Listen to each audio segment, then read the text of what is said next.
Hi, this is Dawn, also known as Mama Love. I'm with Metal Wani, and I'm talking to Stephen Pearcy, the solo artist and periodic frontman for RATT. So thanks so much for taking the time to talk to me. Yeah, I can. I think it's fair enough to say the lead singer of my band RATT now. Okay, good. So you're gearing up for the upcoming release of your fourth studio album entitled Smash. And so how stoked are you for that to hit? Well, very happy because we've been locked in a studio for quite a long time, and it's, we finally, got this thing out and presented, and next move is to get the next video single out, and we're very happy with the record. I'm very happy. It was a lot of it was a lot of hard work, and I wouldn't have had it any other way. Right. Yeah, so you've got a huge fan base stemming from your career as a whole. Do you anticipate a great response from your latest efforts? Let's hope. Look, there's going to be a RATT record down the line here anyway, so maybe this will set precedent for that. I don't know. But it is by far, some of the best stuff I've done in solo or otherwise. I do write rap music too, right, since day one. So, but this record really meant a lot to me and my solo guys who recorded it and played on it, and hopefully people will get it. It's quite a diverse record. It's a very light, dark record, and dwells into some interesting subject matters which people wouldn't expect from me, and right. I think we accomplished our job. Awesome. Have you started filming the video yet? We are looking at locations right now. It's going to be something that's done real fast, but very good. Cool. So the new album, Smash, opens up with a song called I Know I'm Crazy. And yeah, it has a very unique sound, and nothing else on the record really sounds similar to it. Was that the first song you wrote for the album? That song I co-wrote with our other guitarist, who's not in the solo band anymore, but when I got a hold of it, yeah, it was one of the first ones we started to record. The first song that we did record and track was Shut Down Baby. Okay. And the interesting thing about that song was it came about so easily, and then when it came time for me to do the vocal tracks, it was the first and second takes on these tracks, and it was done. We didn't have to do anything. We just left it alone and said, that's it. You don't need to do any more. You don't need to all be loaded with voices and guitars and overdubs. Let's just make it as it is. I wanted a record like the EP in Cellar with a lot of breathing room and a good sound. Right. Well, the overall sound of the album is, I would say, modern hard rock and not the retro 80s scene that other bands are trying to recapture. Is that something that you're conscious of, and do you avoid, trying to recapture something from the past? No, I never try to take steps backwards. If something comes out and sounds like, oh, that sounds like RATT. Well, besides me singing, identifiable voice here, I won't try to get that outside because I don't need to with my voice. Right. But a song like 10 Miles Wide, per se, reminds me of my guitar player channeling Robin. It just sounds like a RATT riff, and I'm not going to complain. If he was channeling them, even better. But the songs are all quite diverse, and we really did want to consciously make every song the most important song, so they all had the same attention, and you know, we didn't squash anything, and you know, to where this record, to where if you played it on something, no matter what it was, it would turn, you know, distorted and small. We wanted you, the louder you turned it, the more you heard. Right. There's certain techniques in the studio to utilize these things, and we did, you know. Yeah. So continuing on that vein, the only instance in which I can disagree with myself on my previous statement was when I heard Summer's End, and I would firmly consider that a power ballad. Was that your intention when you wrote the song? No, my intentions with that was definitely Zeppelin influenced. It's just a moody groove song. Yeah. It wasn't meant to be a ballad, even though it talks about some kind of a relationship, you know, and you know, somebody, will they see him again? Will they hear him screaming out their name? You know, will they kill him? And so that can be considered something, but I really don't assess my stuff until after the fact, you know, because sometimes I don't even know what I write about, but it has to, you know, but this record has to have made sense, you know. It had to have made sense, you know. I just got a really great sense of nostalgia when I was listening to that particular song. Mm-hmm. Well, hopefully a 70s kind, not an 80s kind. Okay, I'll go with that.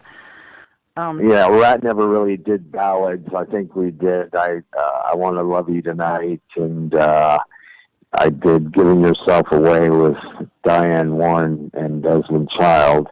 But we pretty much didn't follow that pattern of, oh, you have to write a ballad and then we're going to do the rock song. We were never into that, no. Right. Well, you've got some orchestral elements on the album, such as the piano piece at the end of Rain. Yeah. Are you responsible for those arrangements? Well, all of us are. You know, when we get into the studio, it's pretty much, no matter if it's me lyrics, you know, whoever's writing the guitar parts, we're all open to suggestion, and that's the best thing about this. Even with the drummers, if we go, hey, why don't you try this, or let's try that, or we'll just leave you to do what you do, and then we'll take it from there. But what we did here is we wanted more mood in these songs, you know, so that's where the keys and all that came in. And then there's some crazy key stuff in there too, you know. But it's just a matter of what suits the song. Right. You know, it could be a hard rock song, and like Dead Roses has some kind of keys tucked under there, you know. Mm-hmm. And along the lines, too, I'd heard quite a bit of some blues streaks running through. For example, Shut Down Baby and What Do You Think? Sounded bluesy. Oh, yeah. Where did that influence come from? I don't know. Maybe we were channeling Zeppelin. But, you know, I did a good job of it.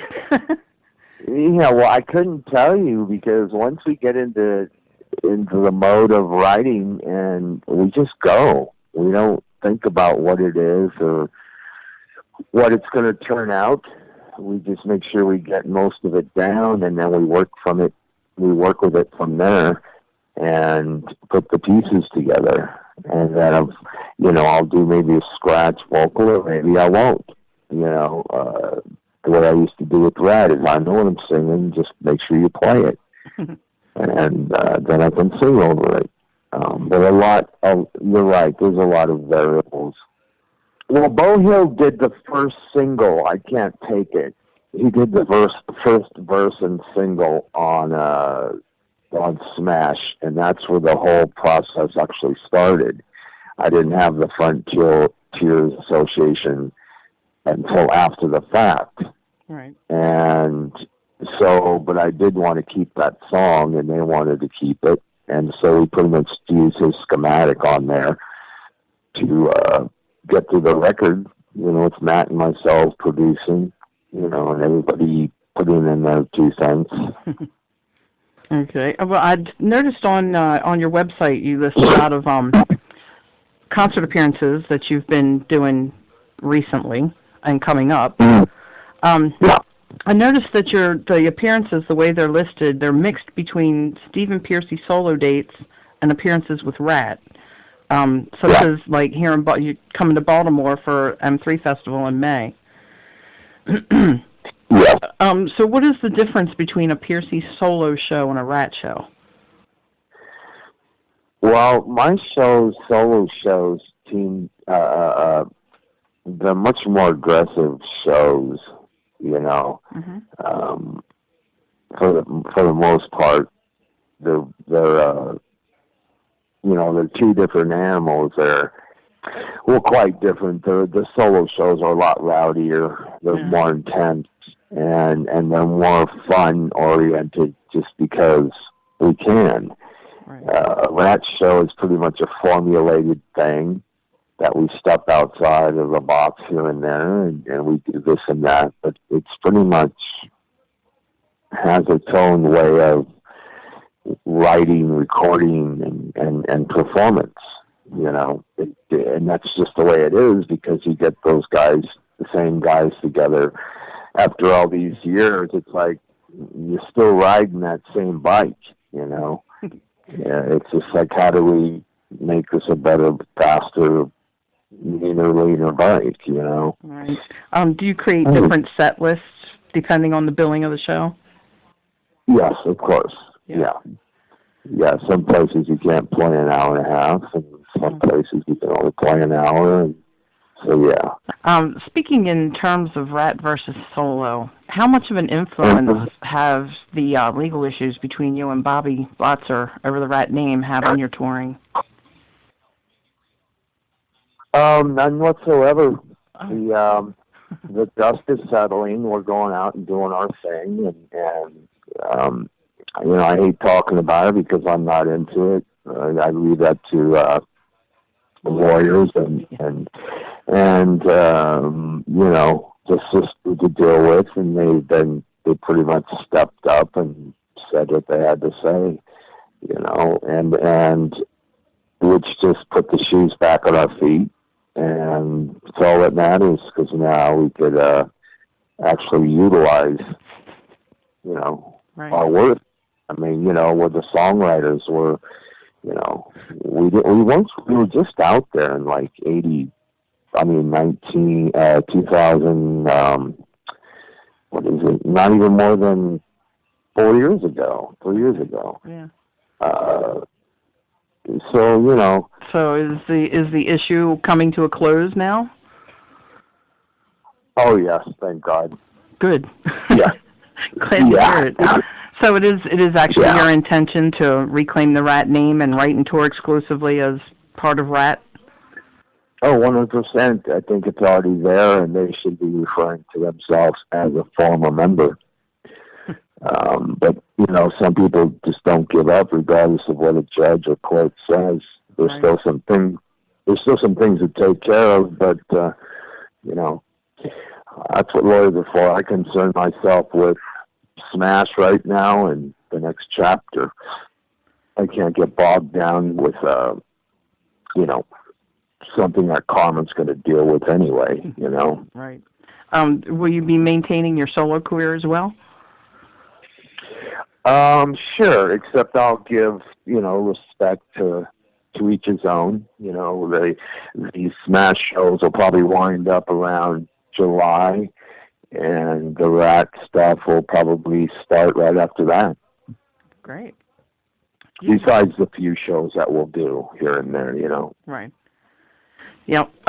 So you spent decades touring around the world, and with the state of the music business, and for a while there's been a culture, the V.I.P package culture, which seems to be right now the only way for fans to meet the bands that they really like. And some of these come at a really inflated price tag. So, I'm just curious what's your take on the whole VIP package. Yeah, personally, I think they're ridiculous. Sometimes you can't get around some of them with the deals that are made to the promoter. Right. When I do my solo stuff, I don't charge for meet and greets. If you're there, you're there. If you bring something, good. If you want to buy something, there's something there. But I don't have overinflated prices for anything. And with RATT, it's a whole nother world because we don't always agree on these things either. We're from old school, Look, you paid to get into the gig, why should you have to pay $2,000 to see this guy in person? How much time is he going to give you? And he's going to, wipe your ass, he's going to feed you, or, Right. Well, there's got to be something else there for that exuberant amount of money. But some people don't care, and they just, whatever. I mean, look, I bump into people on the street all the time. I greet people every day, Yeah. So I was curious. This is one thing I like to ask about because I get such a diverse array of answers.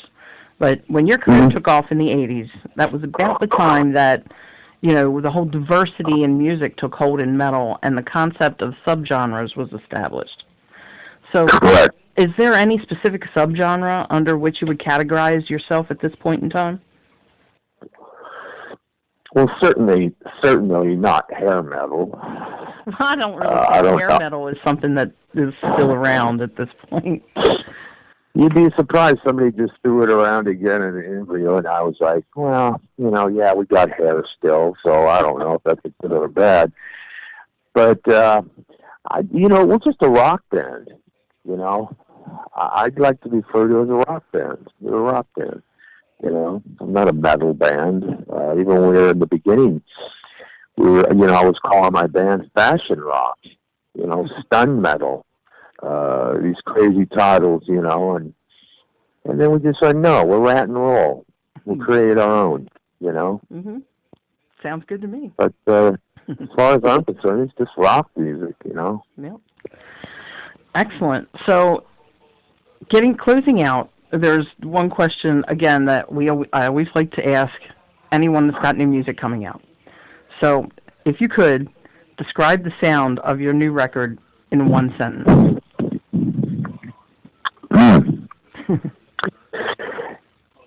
It's a trip to the stars, the underworld, the above world, the dark and the light, the good, bad, and the ugly. And, the shining light somewhere in there, Okay, that's a hell of a sentence. All right. Well, that wraps it up. Thank you so much for taking the time to talk to me. Really appreciate it. Yeah, I appreciate it. Thank you so much. Excellent. Thank you.